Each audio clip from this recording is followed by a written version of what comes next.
Assalamualaikum warahmatullahi wabarakatuh. Salam sejahtera bagi kita semua. Apa kabar? Mudah-mudahan semuanya dalam keadaan sehat dan juga diberikan kesempatan untuk terus berkarya. Apalagi di tahun yang baru ini, begitu ya. Di tahun baru tentunya dengan semangat baru, dengan driven dream baru, gitu kan ya, dengan mimpi-mimpi baru. Mudah-mudahan semuanya bisa tercapai di tahun baru ini. Yang luar biasa, kita hadir kembali di Dialog 4 Pilar Kebangsaan, dan kalau berbicara mengenai kebangsaan ini pasti biasanya pembicaraan yang mendalam begitu. Apalagi pada kesempatan kali ini bersama dengan saya Nessa Gozal, kita akan bicara mengenai pendidikan. Ini sepertinya basic dari segala basic gitu ya, karena semuanya berawal dari pendidikan begitu. Kita tahu bahwa Bapak Nadiem Makarim, Menteri Pendidikan kita begitu, yang sangat inovatif sekali begitu, ini mencetuskan suatu konsep yaitu Merdeka Belajar. Apa sebenarnya Merdeka Belajar ini begitu ya? Konsepnya sebenarnya indah, yaitu agar murid-muridnya, guru-gurunya, lalu mahasiswanya, dosen-dosennya begitu ya, ini memang memiliki kemerdekaan untuk belajar sesuai dengan peminatan dan juga jadi tidak terlalu banyak berada di sekolah begitu. Namun apakah memang konsep Merdeka Belajar ini menjadi pas untuk dilaksanakan sekarang di masa pandemi? Itu yang pertama. Yang kedua, apakah kenyataannya seindah mimpinya? Itu yang akan kita bahas di Merdeka Belajar dalam Wawasan Kebangsaan, di mana kita sudah hadir di sini. Di sebelah saya sudah hadir Bapak Suyanta SPD MPD, Sekretaris Dinas Pendidikan dan Kebudayaan Provinsi Jawa Tengah. Apa kabar Bapak? Alhamdulillah baik, selamat berjumpa dengan pendidikan. Dengan pendidikan begitu ya. Dan tentunya juga Bapak Kuatli Abdul Qadir Al-Katiri, Wakil Ketua DPRD Provinsi Jawa Tengah. Pak Kuatli, apa kabar Pak? Alhamdulillah. Sehat ya Pak? Syukur Alhamdulillah. Semoga para pemirsa sehat semuanya. Betul. Saya kalau ketemu Pak Kuatli itu rasanya ingin terus bersyukur. Karena Pak Kuatli itu selalu mengingatkan untuk terus bersyukur gitu ya Pak Kuatli ya. Di ujung sana ada Wakil Rektor 3 Unisri, betul ya Bapak, dari Surakarta, betul, ya. Universitas Slamet Riyadi. Iya. Betul dia. Ada Dr. Sutoyo MPD. Apa kabar Pak? Alhamdulillah. Mahasiswanya bagaimana? Sehat. Mahasiswanya sehat-sehat juga. Dengan PTM yang masih berlanjut begitu ya. Oke. Dengan ini belum adanya PTM bahkan ya Pak ya. Daring, masih daring. Masih daring begitu. Oke, baiklah. Ini Merdeka Belajar nih secara konsep memang menyenangkan sekali ya. Udah kayak di luar negeri ya. Wah, pokoknya pada saat konsep Merdeka Belajar ini awal dicetuskan oleh Nadiem Makarim emang indah. Saya tanya dulu Pak Suyanta. Ini Suyanta ya. Pak Suyanta, benar nggak sih bahwa ini memang seindah kenyataannya? Baik, terima kasih. Bicara tentang pendidikan itu memang menarik. Bahwa semua setuju bahwa perubahan suatu bangsa ini harus melalui pendidikan. Ya. Namun demikian, pendidikan itu dari tahun ke tahun terevaluasi, terkoreksi, yang kemudian memunculkan sebuah pertanyaan. Kenapa kita bertahun-tahun itu diukur dari PISA, kita masih urutan yang bawah? Maka muncullah sebuah perintah dari Presiden dengan tagline-nya SDM unggul, Indonesia maju. Yes. Kemudian di situ diterjemahkan oleh Menteri kita, Mas Menteri kita. Ya, Mas Menteri. Mas Menteri itu menerjemahkannya dengan kalau untuk menciptakan SDM unggul supaya Indonesia maju, maka harus dengan cara Merdeka Belajar. Yang selama ini betul perlu setiap saat sebuah konsep-konsep pendidikan itu memang harus dievaluasi. Nah, akhirnya muncul koreksi-koreksi yang masih baik kita pertahankan, yang sudah nggak sesuai itu kita tinggalkan, kita perbaiki. Ya. Makalah muncul Merdeka Belajar dari episode pertama, sekarang kalau nggak salah sudah episode ke-14. Yang ini semuanya menyangkut pendidikan dan kebudayaan. Nah, ini yang dijalankan oleh pendidikan, dan sampai saat ini salah satunya adalah tentang mewujudkan karakter. Ya, pendidikan karakter. Karakter. Ya, akhirnya mewujudkan pelajar Pancasila. Karakter pelajar Pancasila itu muncul di dalam asesmen nasional. Jadi ujian nasional sudah tidak relevan, diganti tentang asesmen nasional yang di sana ada terkait dengan tentang karakter, tentang kompetensi, dan juga tentang lingkungan belajar sekolah. Ini yang dan sampai saat ini terus berjalan, termasuk digitalisasi sekolah. Mungkin pandemi ini ada membawa berkah juga. Blessing in disguise. Iya, jadi dulu teman-teman guru kita untuk kita ajak untuk bagaimana mengikuti era digitalisasi itu susah setengah mati. Tidak semuanya guru mau mengikuti. Tapi dengan adanya pandemi ini ternyata semua dipaksa. Mau tidak mau. Iya, ternyata betul perubahan itu harus dipaksa. Yang pada saatnya sesuai dengan tujuan dari pendahulu bangsa kita. Mewujudkan Indonesia yang maju. Jadi memang harus dipaksa dan Merdeka Belajar ini merupakan satu dalam tanda kutip paksaan yang positif begitu ya untuk dunia pendidikan kita. Pak Kuatli, tapi sebenarnya dengan belum meratanya begitu ya mengenai yang mudah-mudah saja deh, belum meratanya untuk persebaran internet misalnya begitu ya, sarana prasarana begitu. Ini dengan adanya Merdeka Belajar ini dan semua digitalisasi, bagaimana menurut Pak Kuatli? Ya baik, bismillahirrahmanirrahim. Jadi memang urusan pendidikan ini satu urusan yang tidak mudah. Perlu ada teamwork yang kuat. Jadi sudut pandang dari berbagai sisi perlu dilihat. Kemudian melihat juga perjalanan panjang Republik ini yang mengelola pendidikan sedemikian luar biasa. Kalau kita melihat orang-orang yang berhasil sekarang itu hasil buah dari yang dilakukan oleh pihak-pihak yang kompeten di Indonesia. Sehingga hasilnya sekarang ada yang sudah profesor, doktor, dan sebagainya. Dan kalau mau kita pilih sedikit, maaf, ya itulah perjalanan pendidikan selama ini ya. Nah ini ada yang baru. Nah harapannya selalu ketika kita mengevaluasi urusan kita itu berarti kan kita maunya yang lebih baik. Nah tentunya semua dikaitkan dengan perkembangan zaman. Nah, bagaimana zaman ini berubah, berkembang, dan segala sesuatunya pun harus dipersiapkan. Jadi bukan asal bikin gebrakan, gagasan, tapi tanpa persiapan. Oleh karena itu tadi yang Anda singgung tadi tentang digitalisasi yang disampaikan Pak Suyatna tadi, bahwa bagaimana kita atau pemerintah daerah bisa menyiapkan segala komponen agar setiap orang dapat mengakses internet atau internet istilahnya yang atau online atau provider dan sebagainya ya, untuk bisa akses berbagai ilmu dan pelajaran-pelajaran yang mesti diakses lewat internet online. Karena memang ada beberapa yang nggak bisa dilakukan dengan dengan itu, sehingga mau tidak mau setiap siswa atau mahasiswa dia dengan dia punya akses di tataran dunia maya ya, tentunya akan menambah wawasan. Ya. Dan ini nantinya akan jadi bahan evaluasi tentunya, dan semuanya tetap perlu ada pembimbing ya. Jadi tidak bisa sendiri-sendiri ya. Karena ada frame bahwa dengan itu semua ada yang harus ditata dengan baik, karena bahasanya tuh bangsa akhlak, karakter, budi pekerti itu nggak bisa di-online-kan. Iya. Itu nggak bisa itu ya, begitu ya.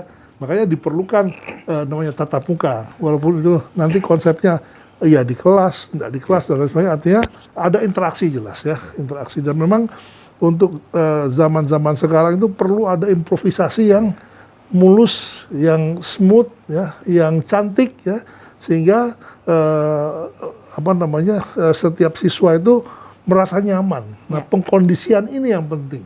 Ya, penyadaran ini yang penting bagi setiap orang yang punya kompetensi di tataran digitalisasi dan menyampaikan atau memaparkan segala sesuatu yang mudah difahami, mudah dicerna, baik untuk tenaga pengajar maupun peserta didik. Ya, ini semuanya harus diupayakan secara komprehensif. Bagaimana bahwa ini sampai setiap orang menyadari bahwa ini manfaat buat saya dan ini berguna, ya, dan sebagainya. Jadi menyamakan visi ya Pak? Ya, jadi itulah yang saya maksud dengan segala sesuatu kebijakan yang mau dibuat, mari dipersiapkan segala sesuatunya, agar juga ketika pelaksanaannya bisa merata dan mudah diakses oleh setiap warga kita. Jangan sampai terjadi ketimpangan. Ya, kemarin waktu pandemi awal saja problemnya luar biasa, terkait dengan provider, wah ini kuotanya dan sebagainya, itu tidak mudah itu. Jadi baik dari kota maupun sampai ke pelosok, ya, itu mesti dipersiapkan supaya tidak terjadi ketertinggalan. Oke, baiklah. Ini seperti Pak Suyanta Kami mau menambah dulu biar nanti konsepnya itu jelas gitu ya. Jadi Merdeka Belajar ini adalah mengkondisikan, jadi memberi ruang kepada siswa, kepada guru, kepada sekolah untuk menumbuhkan, jadi menumbuhkan proses pembelajaran secara dinamis, secara inovatif dan secara kreatif. Disinilah ditumbuh ruang, jadi ruang untuk siswa boleh memilih pola belajarnya, guru bagaimana bisa memilih bagaimana metode belajar yang lebih inovatif, dan semuanya itu arahnya adalah untuk mempercepat kemajuan pendidikan. Di situ yang ruang-ruang ini adalah bagaimana ini kita ciptakan, kita beri ruang supaya anak-anak itu bisa tumbuh pemikirannya, pembelajaran secara cepat. Ini yang ini tentunya sesuai dengan perubahan zaman itu sendiri. Baik. Itu, terima kasih. Ini Pak Sutoyo ini kan yang menjalankan begitu ya. Iya. Kalau di kampus kita ada MBKM, Merdeka Belajar Kampus Merdeka begitu ya. Dengan berbagai macam program, mahasiswanya banyak, programnya menyenangkan semua, konversi SKS. Artinya konversi SKS itu bahwa mahasiswa kalau mengambil satu program dia sudah tidak harus mengambil beberapa mata kuliah begitu ya. It seems like it's good to be true gitu ya. Tapi bagaimana kampus akhirnya melihat Merdeka Belajar ini, apakah memang menjadi jalan keluar dari permasalahan-permasalahan yang ada di kampus selama ini, Bapak? Iya, saya kira program Merdeka Belajar kalau di kampus tentunya karena ini program baru, tentunya semuanya proses menyiapkan dan menjalankan, itu yang dilakukan. Kendala-kendala tetap ada, tapi kembali kepada bahwa pendidikan itu sebuah proses yang harus berlangsung secara berkelanjutan. Oleh karena itu kampus siap atau tidak siap harus melakukan program itu, karena ini sebuah tuntutan dan kampus tidak bisa menolak. Toh pelaksanaannya juga disesuaikan dengan situasi kondisi kampus itu sendiri. Jadi kampus yang belum siap, misalnya sekarang itu kan Merdeka Belajar, Kampus Merdeka itu ada 8 program. Ya, ada 8 skema. Misalnya ada pertukaran mahasiswa, ada magang, ada kampus proyek kemanusiaan, kampus mengajar, studi independen dan sebagainya. Itu kemungkinan besar PTS terutama PTS juga belum bisa melaksanakan semuanya. Belum bisa. Tetapi bisa mengambil bagian dari program-program itu. Nah, sambil mempersiapkan untuk melaksanakan program yang belum bisa dilakukan. Misalnya pertukaran mahasiswa ini sudah banyak dilakukan. Dan itu istilahnya pertukaran mahasiswa Nusantara, itu sangat bagus program itu. Dan di tempat kami di Unistri itu juga banyak, kemarin ada 7 provinsi yang memilih ke Unistri, begitu juga Unistri juga memilih ke tempat. Ini sangat sangat luar biasa. Lepas dari plus minus program ini, kalau saya ya ini harus diambil nilai positifnya. Apapun program Merdeka Belajar Kampus Merdeka yang tadi di pendidikan dasar menengah itu sebetulnya ini hanya menguatkan saja konsep yang dulu pernah dilakukan oleh Ki Hajar Dewantoro, memerdekakan manusia. Ya. Sebenarnya konsep itu hanya karena ini oleh Pak Nadiem Makarim itu lebih ditekankan begitu ya, sehingga seakan-akan menjadi sesuatu yang baru. Sebenarnya juga tidak baru-baru amat kalau kita lihat alurnya dari konsep pendidikan itu. Ya, seperti itu. Oke, baik, Pak Suyanta. Ini kalau dari kampus, dan nanti pasti banyak yang dikulik lagi gitu ya. Tapi tentunya kampus dengan pendidikan yang lain, SD, SMP, SMA ini kan memiliki memang berbeda begitu ya. Guru-gurunya juga saya melihat banyak sekali akhirnya pelatihan-pelatihan untuk guru, sertifikasi dan segala macamnya begitu. Ini apakah bisa dilihat bahwa jadi kayak kejar-kejaran begitu karena programnya sudah ditok, wah akhirnya semuanya jadi menyesuaikan begitu, atau memang ini adalah sebuah paksaan yang tadi kita bicarakan begitu, ini yang blessing in disguise ini? Sebetulnya yang saya katakan itu perubahan itu harus dipaksa, dalam arti memang sebuah program itu kan dirancang untuk ke arah yang lebih maju.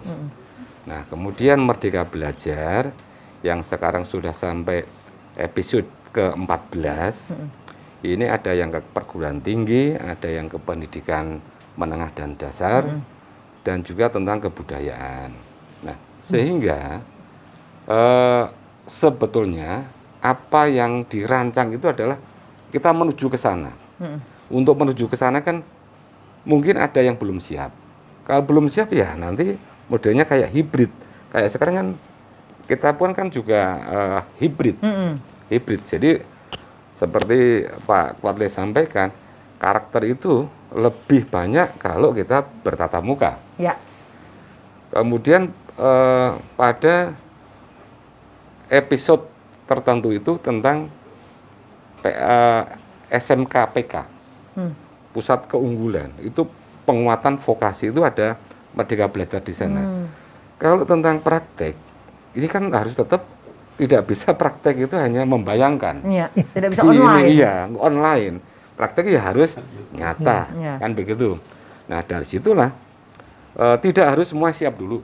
Mana yang siap berjalan, yang belum siap kita sambil menyiapkan, begitu. Sehingga tidak bisa baru siap semuanya baru dimulai, enggak. Kita sudah harus memulai, mana yang siap kita jalankan, termasuk sekarang ini terkait dengan kurikulumnya. Kurikulum yang ada sekarang ini nanti kan kurikulum namanya kurikulum prototip. Ini baru, Pak?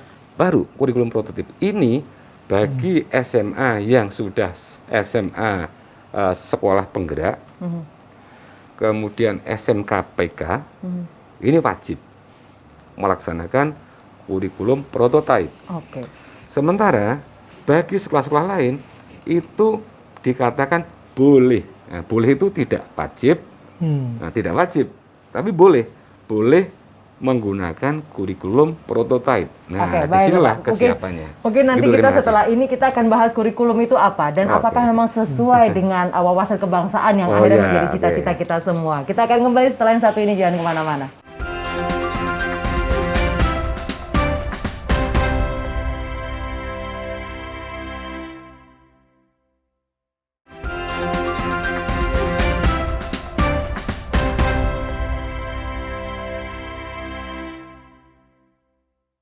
Ya, kita kembali lagi di Dialog 4 Pilar Kebangsaan. Berbicara mengenai pendidikan, wah pasti sangat dekat dengan wawasan kebangsaan begitu ya, apalagi dengan konsep Merdeka Belajar. Kalau tadi kita banyak bicara mengenai konsep Merdeka Belajar itu sendiri, nah tentunya kalau misalnya tadi pun sudah disinggung oleh Pak Kuatli bahwa pendidikan karakter ini nggak bisa online ini, begitu ya. Makanya PTM dengan segala macam protokol kesehatan dan usaha bersama, begitu ya, ini dilaksanakan di tingkat-tingkat SD, begitu, SMP dan juga SMA. Nah, mungkin saya ke Pak Kuatli terlebih dahulu. Pak Kuatli, bagaimana akhirnya Bapak melihat apakah memang sekarang ini di masa pandemi pendidikan karakter ini jadi lebih menantang lagi, begitu ya, untuk akhirnya bisa diberikan kepada peserta didik, begitu? Ya, jadi selama pandemi yang kita alami terakhir ini dan kondisi sekarang yang alhamdulillah membaik ya, berbagai hal terjadi di lingkungan khususnya rumah, tempat peserta didik itu hidup ya, beserta orang tuanya ya. Ya, terjadi berbagai hal yang sebetulnya ya itu karena kondisi ya, karena kondisi, hal-hal yang positif dan yang negatif ya, tingkat kepribadian seorang anak di rumah kan lain ya ketika dia bertemu dengan teman-temannya di sekolah, didampingi oleh para guru dan sebagainya, itu kan beda dengan kondisi di rumah yang non-stop dengan orang tuanya, di samping orang tuanya sendiri juga bisa berubah, lihat keadaan di rumah begitu kan, gelisah ya. Nah, hal seperti inilah yang dituntut buat kita, bagaimana selalu mencari solusi-solusi yang baik untuk semua pihak ya, baik orang tua, peserta didik, dan gurunya pun yang saya dengar juga stres kalau nggak pernah ngajar kan. Iya, Pak ya. Iya. Bapak lebih tahu lagi di kampus itu kan ini nganggur tengah-tengah. Online tuh disetelkan jalan aja dibiarin bisa. Mahasiswa suruh lihat. Ada yang mahasiswa atau siswanya sambil tiduran, ya kan? Belajarnya sambil tiduran. Ya. Kecuali ketika ada ulangan atau apa, itu kalau multiple choice ya setidaknya ini kan. Nah, ini hal-hal seperti ini memang perlu menjadi perhatian kita semua tentunya, dan memang dengan segala kondisi yang ada, memang kita harus berinovasi untuk memperbaiki semuanya ya, baik pola belajarnya, kemudian dari unsur budi pekertinya, akhlaknya dan sebagainya, itu mesti dicari metode-metode yang baik dan jitu supaya bisa mengena untuk siswa. Dan untuk segala pekerjaan ini kan harus selalu ada evaluasi ya, entah intensitasnya bulanan, 3 bulanan, setengah tahunan dan sebagainya, melihat bagaimana pola-pola pendidikan yang sudah diterapkan ya, termasuk yang tadi Merdeka Belajar sudah sejauh mana keberhasilan itu dibanding dengan yang sebelumnya. Nah, kan bisa saja kalau kelihatan belum berhasil secara baik, mungkin ada yang perlu dimodifikasi ya, di beberapa hal ya.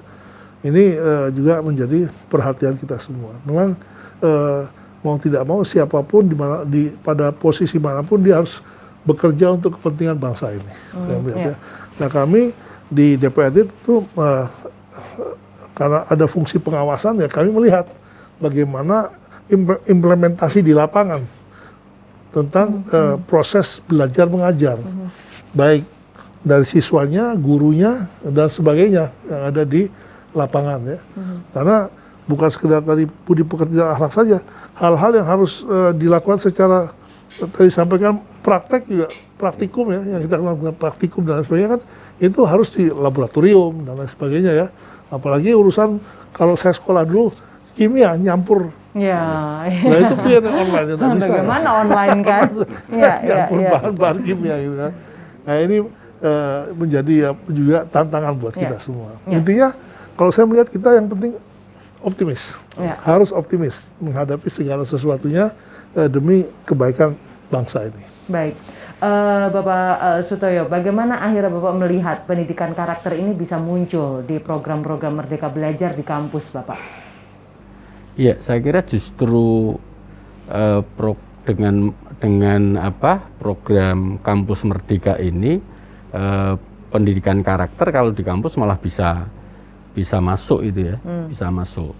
Saya contohkan dalam konsep pertukaran mahasiswa, ya, saling menghargai budaya, saling menghargai antar ras, suku, agama. Di situ akan terbentuk nilai-nilai karakter kenusantaraan ini akan muncul di situ. Jadi kalau di dunia perkampusan persoalan karakter dengan implementasi Merdeka Belajar Kampus Merdeka, menurut saya justru malah bisa Ya. Bagaimana Bapak? Ya, memang betul. Jadi SDM yang unggul itu kan konsepnya kan ada 3 hal. Itu bagaimana punya personality. Bahasanya adalah berkarakter. Di pendidikan dasar dan menengah, karakter itu adalah menjadi profil pelajar Pancasila. Profil Pelajar Pancasila. Iya. Oke. Ini karakternya ke sana arahnya.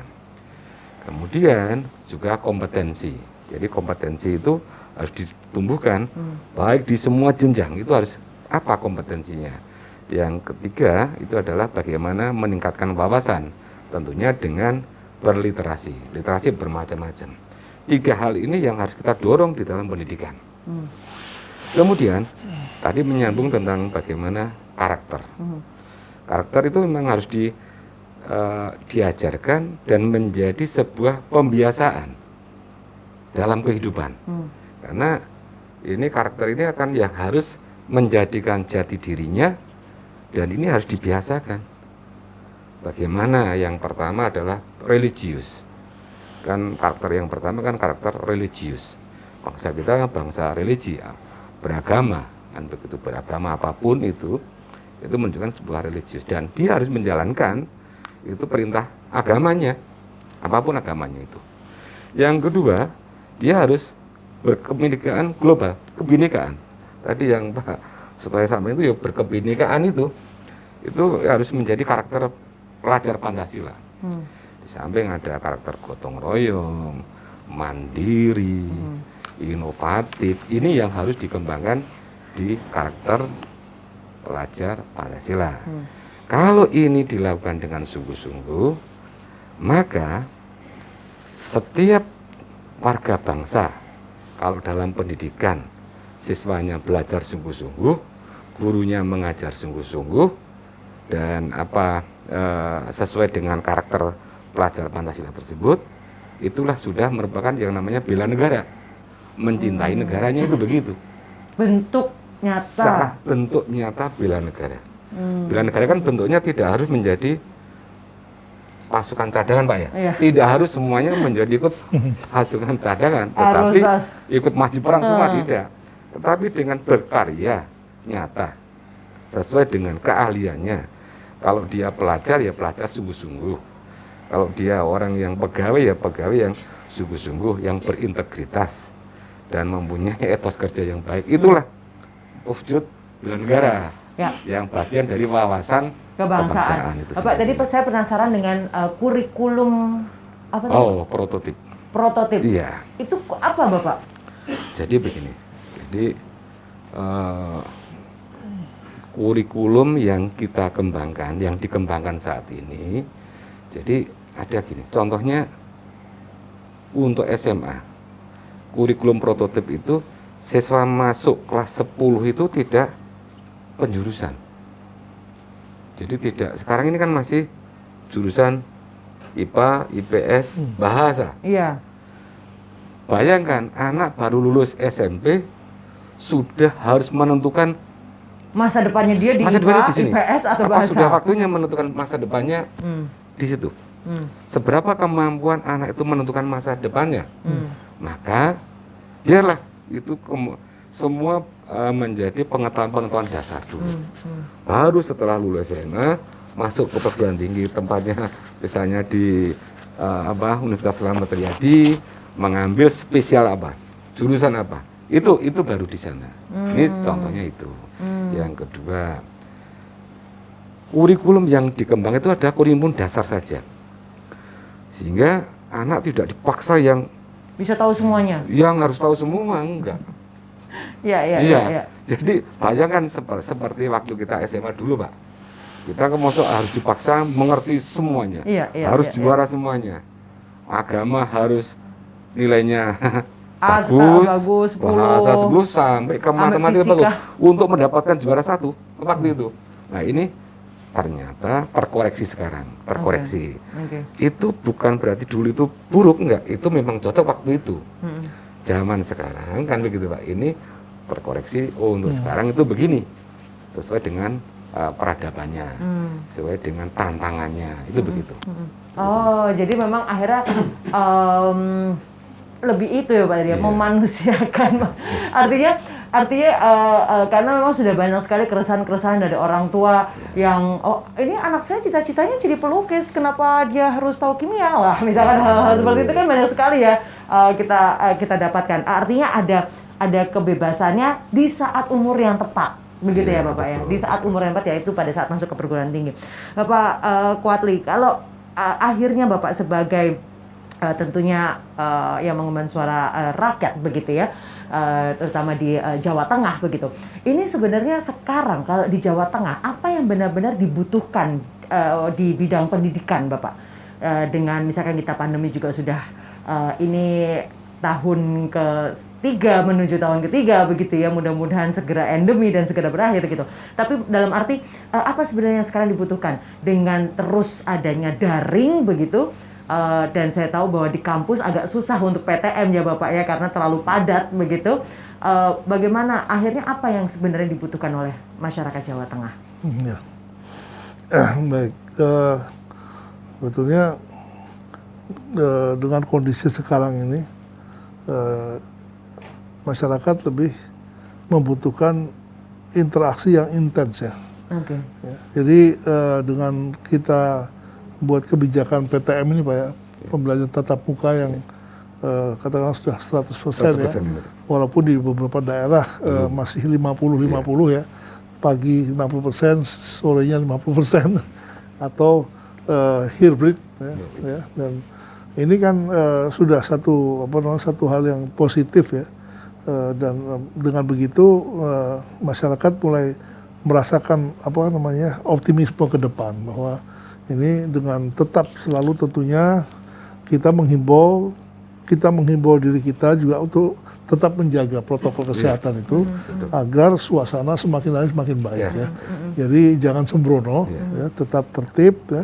Dan ini sudah satu hal yang luar biasa, dan itulah yang diharapkan oleh masyarakat yang ada di sekitar kita. Dan tentunya tinggal nanti masalahnya pengembangan dari ilmu-ilmu yang diberikan di sekolah, yang misalnya kekurangannya di mana tinggal dilengkapi dengan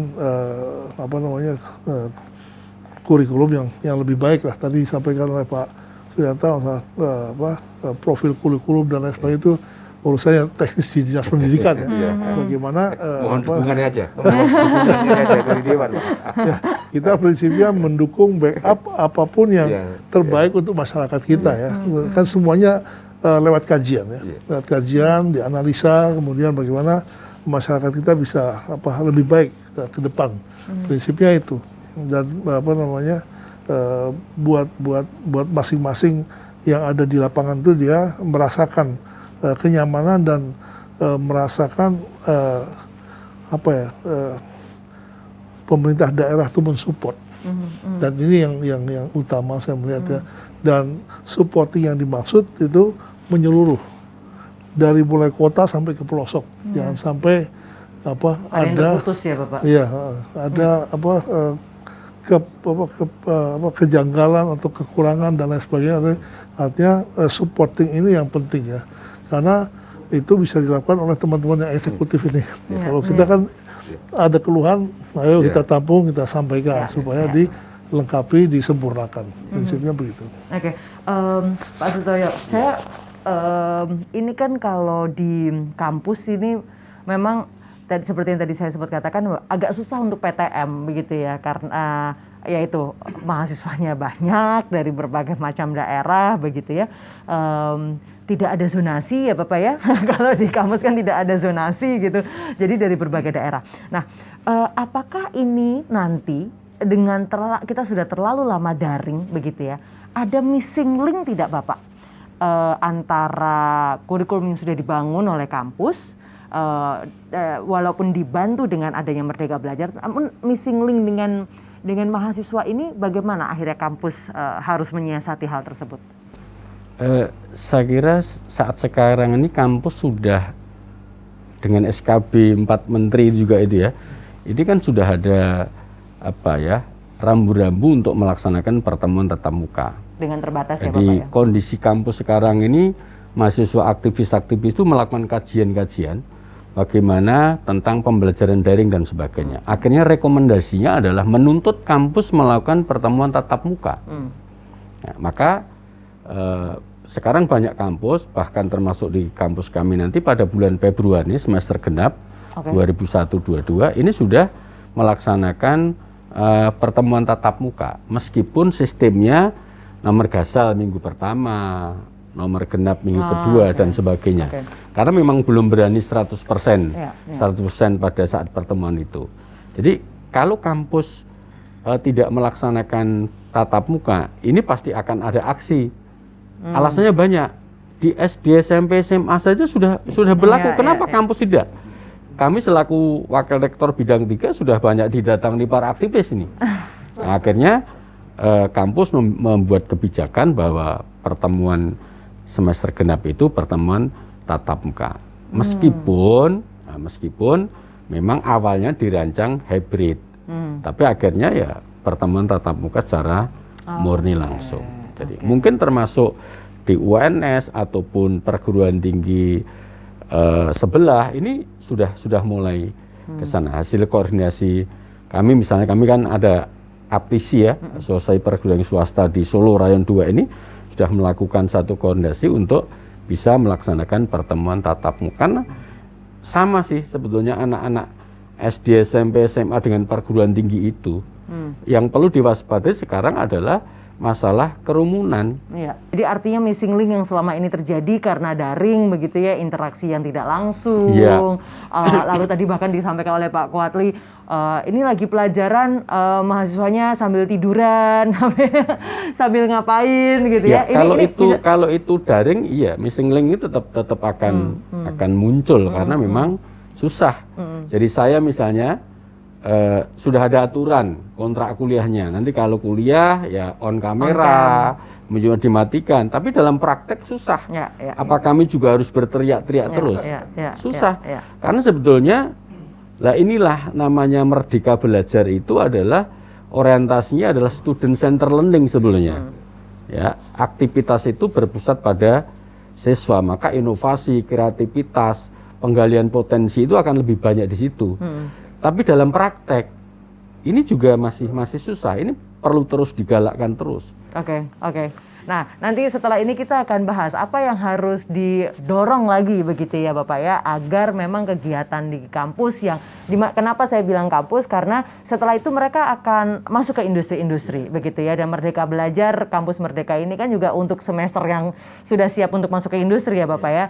Nanti kita akan bicara itu, termasuk SMK, vokasi begitu ya, termasuk vokasi juga. Kita akan membahas itu tentunya masih di Dialog 4 Pilar Kebangsaan.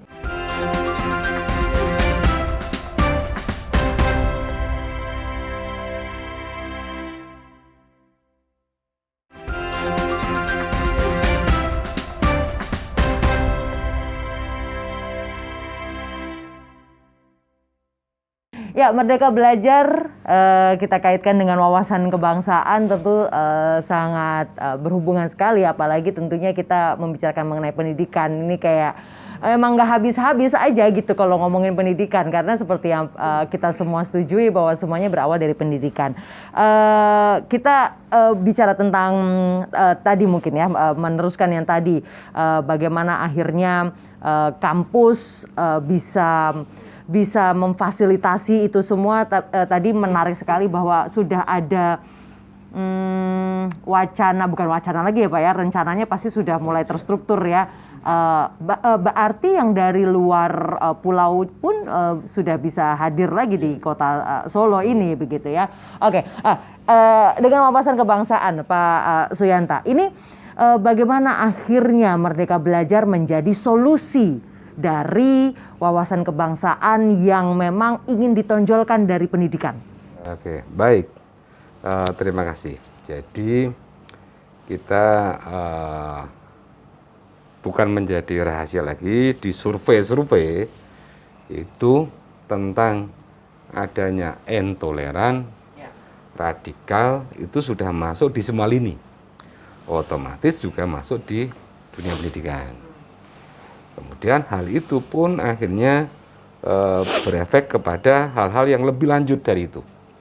Nah, ini karena kita harus kita bendung, kita dari sebagai sebuah bangsa sudah bersepakat sejak awal adalah tentang nasionalisme, tentang ideologi Pancasila. Nah, disitulah kalau kita sudah bersepakat sejak awal itu sudah mereka berdebat, waktu itu akhirnya bersepakat para founding father kita ini.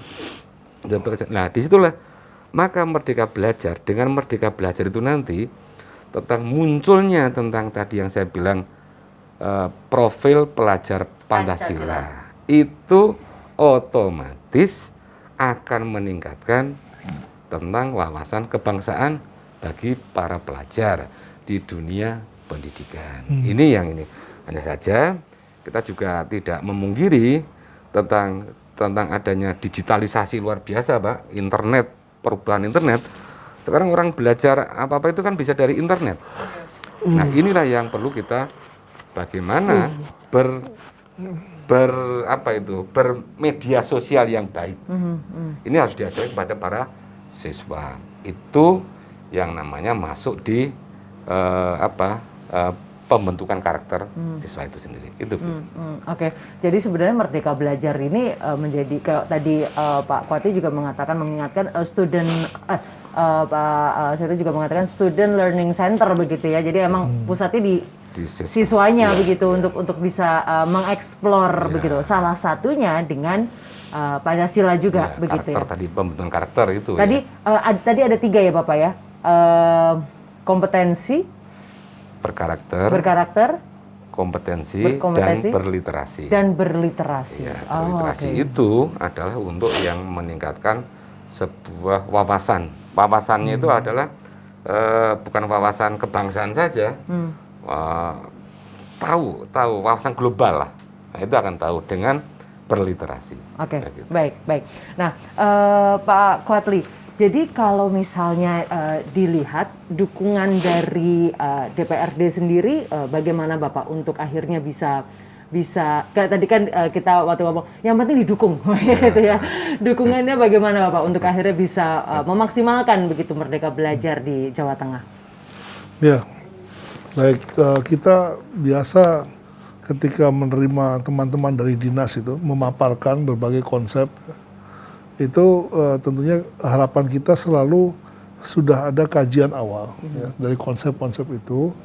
Dan tentunya segala sesuatunya memang perlu ada terobosan ya, terobosan dan ada evaluasi. Dan untuk semua perjalanan pendidikan ini kan dibutuhkan anggaran.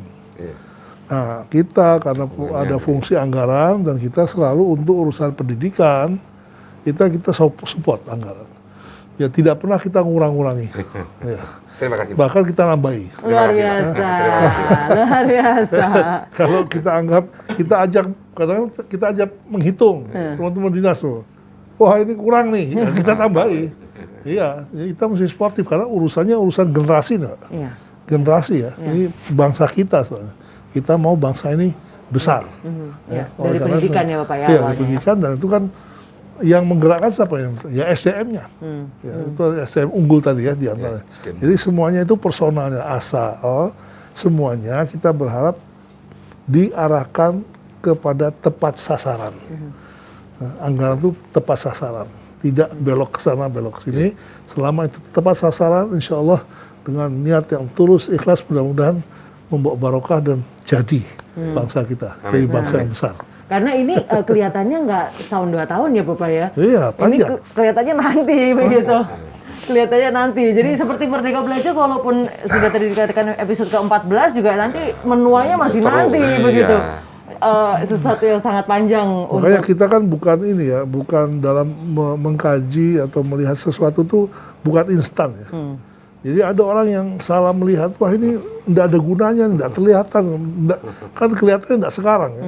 Nah, saya ketika di DPRD Solo juga waktu mau menganggarkan saluran itu juga, wah ini nggak perlu ini, nggak kelihatan soalnya saluran. Tapi ketika kita melakukan sudetan, di keruk itu dan sebagainya kan mencegah banjir kan.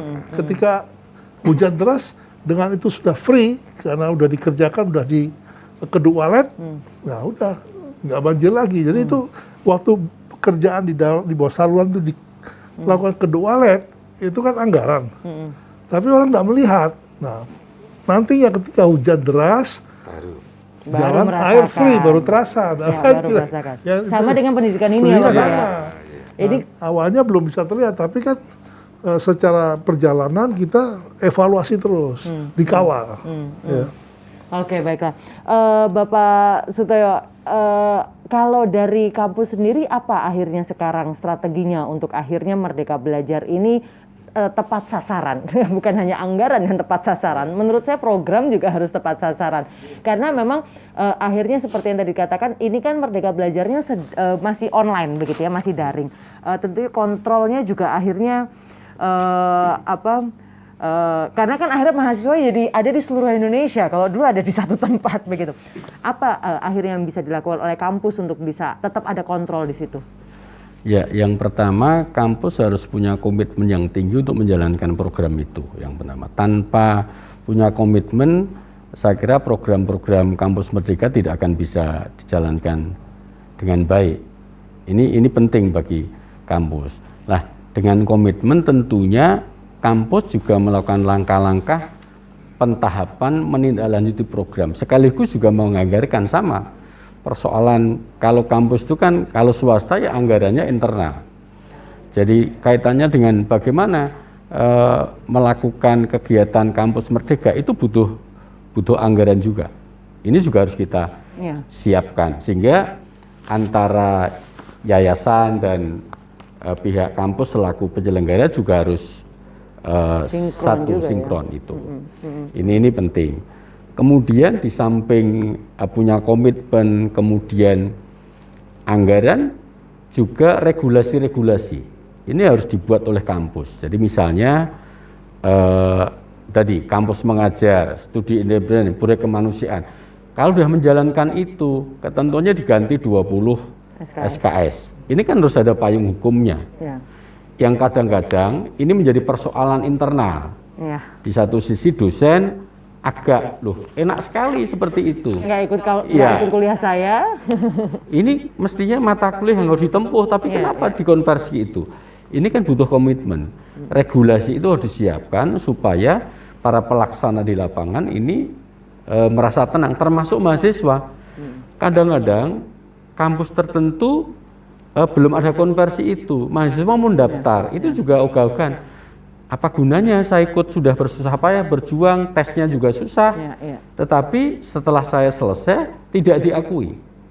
Ini persoalan-persoalan yang harus diselesaikan oleh pihak kampus, sehingga program Kampus Merdeka itu tidak seperti orang membalik tangan, tapi ini proses yang perlu dilakukan secara terus-menerus supaya hasilnya bisa optimal. Apalagi ya tadi kalau dikaitkan dengan wawasan kebangsaan. Wawasan kebangsaan itu kan perspektifnya adalah kehidupan bermasyarakat, berbangsa dan bernegara. Banyak persoalan-persoalan yang dihadapi bangsa ini sekarang ini, misalnya masalah kebinekaan. Ya. Intoleransi tadi sudah disebut Pak Yanto muncul. Masalah misalnya NKRI. Ini banyak terjadi juga radikalisme, terorisme. Kemudian masalah ekonomi, kesenjangan sosial, kemiskinan. Ini persoalan-persoalan yang dalam konsep Merdeka Belajar Kampus Merdeka juga harus ada muncul di situ. Meskipun secara tidak eksplisit, ini harus masuk. Supaya tidak hilang tadi ya. Ini persoalan-persoalan bangsa, ini memang persoalan-persoalan yang apalagi kita bicara wawasan kebangsaan, kita bicara nasionalisme. Ini sungguh-sungguh sesuatu yang memang menjadi perhatian kita bersama. Ya, ya. Jadi akhirnya di sini kalau tadi kan Bapak juga mengatakan kalau itu program pertukaran pelajar misalnya ini menjadi tepat begitu ya untuk akhirnya bisa mengajarkan kebinekaan dan segala macam, gotong royong, toleransi dan proyek kemanusiaan bagus juga. Ya. Wirausaha saya kira memang 8 program Kampus Merdeka ini saya kira kalau dikaitkan dengan konsep wawasan kebangsaan ya sangat relevan sekali. Ya. Dan itu masuk. Tinggal sekarang implementasinya seperti apa. Jadi konsepnya masuk, tapi implementasinya seperti apa, kontrolnya, evaluasinya seperti apa. Ini yang harus dilakukan oleh pengelola semua. Iya. Berarti yang tadi saya dapatkan komitmen ya Pak, ya? Komitmen dari pelaksana, karena akhirnya pelaksananya ada di sekolah. Ujungnya ya kita semua begitu. Nah, Bapak, ini akhirnya ya dengan Merdeka Belajar ini evaluasi apa Pak yang sudah ada? Dalam artinya sudah episode 14 tadi dikatakan. Evaluasi apa yang ada, yang harus dibenahi lagi? Gitu? Oh, baik. Tentunya dengan kaitan wawasan kebangsaan. Oke, baik. Kalau terkait dengan apa yang yang mengevaluasi bagaimana tentang Merdeka Belajar, tentunya adalah dari kementerian. Kita sebagai pelaksana saja di lapangan. Di lapangan itu kita pelaksana. Tapi yang mengevaluasi itu adalah dari Kementerian Pendidikan sana. Nah, apa-apa yang telah kita jalankan ternyata satu sisi memang sudah bagus.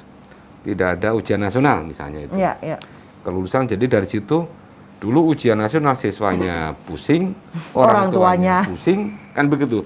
Sampai mengeluarkan biaya besar-besaran untuk harus bimbel macam-macam. Itu terhilangkan, terkoreksi lah. Akhirnya muncullah ujian sekolah tapi tetap harus berstandar. Ada standarnya. Yang kedua, bagaimana mengevaluasi sekolah. Tingkatan sekolah itu kayak apa? Nah, itulah muncullah namanya asesmen nasional. Jadi asesmen nasional itu tidak mengukur siswa, tapi mengukur sekolahan. Nah, itu yang nanti kalau sudah terukur mendapatkan rapot sekolahan, maka perlu ada treatment. Oh, di sekolah ini masih kurang ini. Nah, nanti akan dijalankan. Yang sudah bagus ini, yang kurang ini. Ini akan dijalankan. Inilah tentang mutu, rapot mutu dari sekolah. Nanti itu menjadi rapot bersama itu. Ya. Jadi bukan hanya dari sisi gurunya saja, tapi dari sekolah. Ini sekolahan. Dan bahkan itu nanti menjadi koreksi bagi pengampu wilayah. Nah, juga termasuk ke Pemdanya, Pemkotnya, Pemprovnya, Pak. Itu menjadi kita terkoreksi semua. Salah satu indikatornya. Ya, dengan adanya asesmen nasional, itu akan apa yang harus dilakukan oleh sekolah, apa yang harus dilakukan oleh Pemkapnya, Pemkotnya, mungkin juga termasuk Pemprov dan kami yang apa yang harus kami lakukan. Itu nanti begitu. Jadi ini perjalanan masih panjang ya, Pak? Oh iya, tadi yang di beliau tadi bahwa pendidikan itu tidak kita kerjakan sekarang, hasilnya sekarang tidak, tapi berproses. Beliau yang telah menyampaikan. Betul sekali, wah luar biasa. Ini tercerahkan dan memberikan harapan. Kalau tadi saya bisa mengutip apa kalimat Pak Kuatli adalah yang penting optimis, moving forward. Terima kasih Pak. Itu kan benar kan kalau ketemu Pak Kuatli itu pokoknya urusannya positive vibes gitu ya. Bersyukur ya, moving forward, optimis, melihat masa depan lebih cerah begitu. Matur nuwun Bapak-bapak untuk bincang-bincangnya pada hari ini mengenai pendidikan ya. Sepertinya memang kalau membahas pendidikan tidak akan habisnya dan selalu berkaitan dengan wawasan kebangsaan. Kenapa? Karena semuanya memang berawal dari pendidikan. Keberhasilan Merdeka Belajar menjadi tanggung jawab kita semua, baik dari rumah bahkan gitu ya, dari orang tua sampai dengan guru ya, kampus dan pastinya peserta didiknya. Dan cita-cita Merdeka Belajar sangatlah mulia dan sangat besar, visinya sangat besar. Oleh karena itu perjuangannya pun tentunya menghadapi berbagai macam dinamika. Namun seperti yang tadi Pak Kuatli bilang, moving forward, optimis. Saya Nessa Gozal, pamit undur diri. Wassalamualaikum warahmatullahi wabarakatuh.